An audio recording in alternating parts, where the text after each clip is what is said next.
The will of Davy. It's not yet the right time to fight Emu? He was the true king of the world. Wait.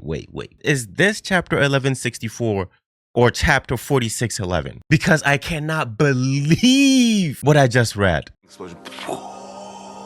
Hey guys, and welcome back to the channel, back to the club, and I hope you guys enjoyed my 2 videos about Davy Jones and Monkey D. Dragon. And I'll be very gracious for your continued support. Thank you, because we're growing. And I think I should also mention that the One Piece anime this week announced that the anime will adopt a seasonal format starting from the elbaph arc, meaning next year. For me, it's something I've been waiting for since like 2016 during the Dressrosa arc. And I think we will now see better animation, right? Good pacing that competes with every anime that we talk about every season. Plus, I hope you guys drop your comments down below like you guys have been doing. And let me know whether you're with or against this big change, because I'm dying to hear what you guys have to say. So this chapter belongs to a rare few chapters where we get massive reveals that give me headaches, migraines for days, right? But at the same time, some high stake action was given. Us reviewers and any other person who watches the story is put really in a difficult situation where they have to balance between explaining and reacting. But don't worry, I got you. I got this.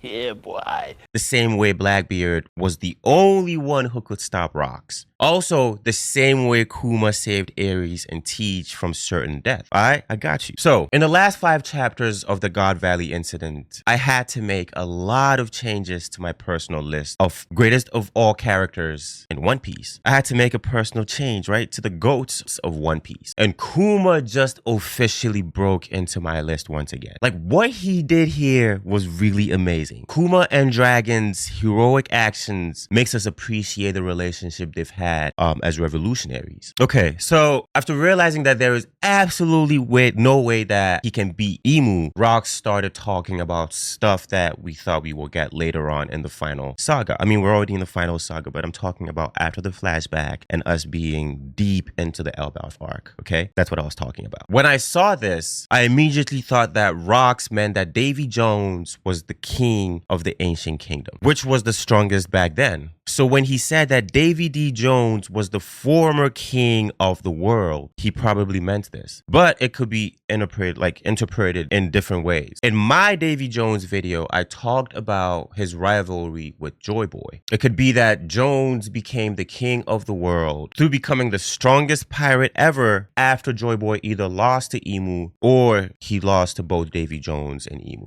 It's as if Blackbeard becomes the pirate king before Luffy, but of course, with Emu's presence, he can't be considered the king of the world. You see what I'm talking about? Rox's words can be interpreted in various ways, but assuming that what he said was true, we know one thing for sure. Emu had 2 nightmares 800 years ago. Joy Boy and Jones. The fact that Emu defeated both of them still doesn't ring a bell to me. I mean, how is it possible that Emu defeated these 2? The answer is either that Emu defeated them one by one or that the other 2 were enemies. And I emphasized this point a lot in that video and on how the parallels between Blackbeard and Luffy gives us an idea on the relationship between the 2. So it's not necessary for them to be allies, and it could be that Jones betrayed Joy Boy. Of course, if he did actually betray him, Jones will be worthless. Whitebeard directly said it directly to Teach on Marineford, so you can imagine that such an evil person can have his will passed down like this. But be careful, guys. We gotta be careful. The information Rocks had could be inaccurate. It could also be accurate as well, because it looks like this specific clan, this group of D members, which is Teach, Rock,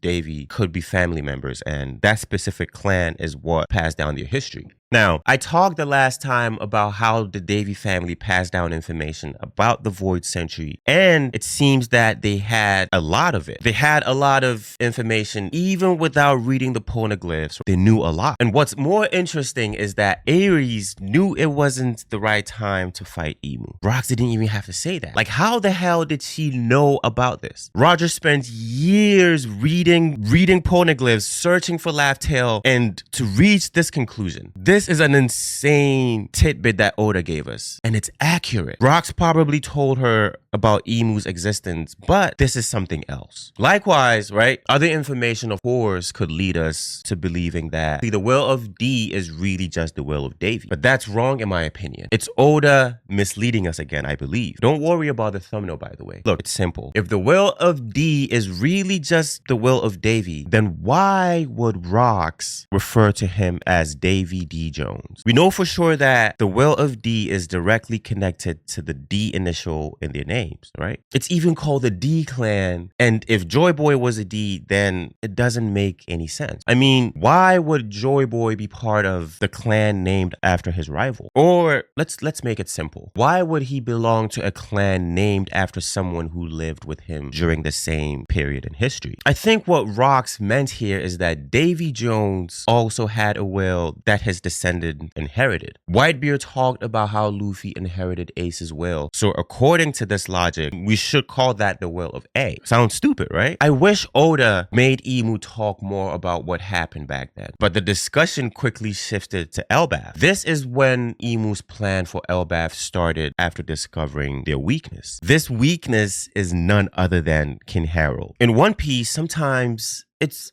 good to understand what's being said literally. Imu said, "This is an unprecedented opportunity because a king who can easily be manipulated will not appear again, as I'm doing to you now." Now, this could be our biggest piece of info towards discovering how Domi Reversi works. So manipulation in this case means using Domi Reversi on Harold, which happens to explain this scene because Imu turned him into a demon but restrained his powers so that his guards could kill him, or the opposite. But I highly doubt that he could lose to them even if they were Domi Reversi. But that's not everything, okay? It could be that Domi Reversi's activation condition are sympathy and love, right? I'm not kidding, guys. Rocks fell victim to Domi Reversi after Imu provoked him by mentioning his family. The giant warriors of elbaph, the giant warrior pirates, were turned into demons after witnessing elbaph's kids almost getting killed. And the Davy family members saw their beloved ones getting killed in front of them. So this means that in order for Domi Reversi to be activated, Imu has to find some emotional weakness in the target's heart. And that weakness is most of the time their sympathy, like towards their family and friends. Plus, Imu has to be near the target to activate it. Of course, there's other interpretations for this, right? But I lean towards this one because of what Imu said about Harold. Other elbaph kings were absolute monsters who lived just to shed blood. They couldn't care less about their families getting killed. This theory is so convincing that it drives me nuts. Perhaps this is why Imu could beat the ancient kingdom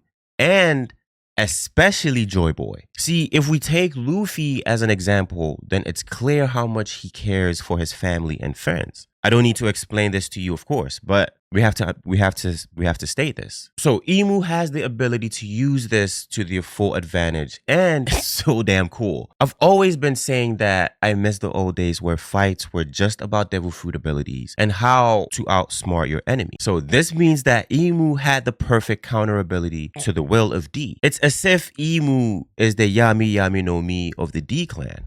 Now, as I said in the last chapter review, the One Piece could be a countermeasure to Domi Reversi, something that can overcome this emotional weakness and make the hearts of the D less vulnerable. But of course, Rocks didn't have such countermeasures. Imu controlled him. I really feel sad for Rocks, and I knew that his end would be tragic, but not to this level. Imu ordered Rocks to kill his family, but Whitebeard stood in the way. It's not good to mention Big Mom and Kaido because this will hurt the feelings of their fans because they were trash. But don't worry, they were good, especially Kaido. It's just that Rocks was too powerful, plus he got a boost thanks to Domi Reversi. So this version of Rocks is literally the strongest we've ever seen in the story so far. Not even the 5 elders could beat him, yet Goatbeard stopped him. Again, on behalf of the One Piece Club, sorry for the slander, my bad Whitebeard, my bad, right? I don't allow anybody to say you run away from Garp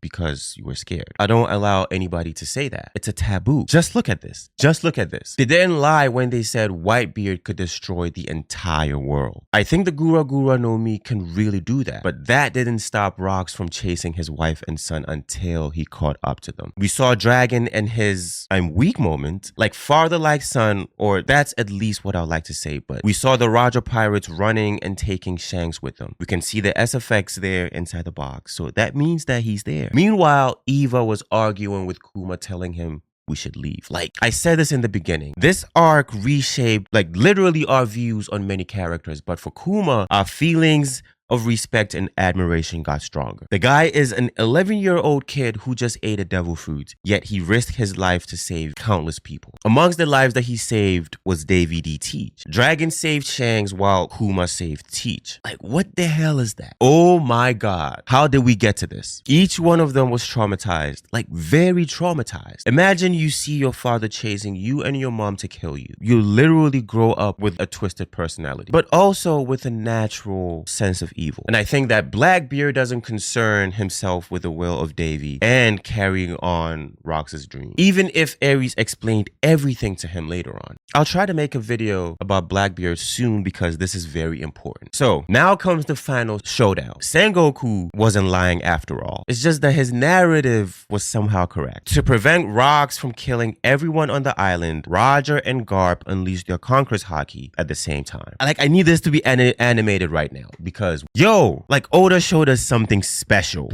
I think this is the first time he showed us the voice of all things. Rox used the voice of all things to have a communication between Garp and Roger. So that literally adds both Garp and Rox to the list of the voice of all things users. And of course, Emu couldn't hear it, which confirms that only something the D clan and people related to them can hear. Example, the Kuzuki family, right? Like, this is so sad, yo. And I wish we could see Rox for another 10 chapters. I hope he appears in a future flashback with maybe Blackbeard. I believe that this is the end for him. Now, what Roger and Garp witnessed here completely changed their lives, and Rox's end had a heavy impact, especially for Roger. Many of us saw this coming, but I think that there was no way that Oda could avoid this, okay? Since the time Joy Boy was introduced, knowing that Roger was Luffy's role model was inevitable. The parallels between Narutoverse and One Piece could not be avoided, but I hope Oda does not walk the same path that Kishimoto did with Kaguya, because bro, we cannot do that. I want to see everybody contributing to Emu's defeat, not just the chosen ones. Let me know what you guys think in the comments, but I gotta go. So until next time, I'll catch you in the next video. I know this is short, but we got to do this again quite often. Let me know if you guys want to see me stream. If you guys want to be on a stream with me, I'm planning on doing a stream. If you guys are interested, let me know in the comments and then we can begin, right? I want to share minds with all of us. Us, the One Piece Club, should come together, share our thoughts, and build our knowledge on One Piece together. But I got to go. Love you. Peace.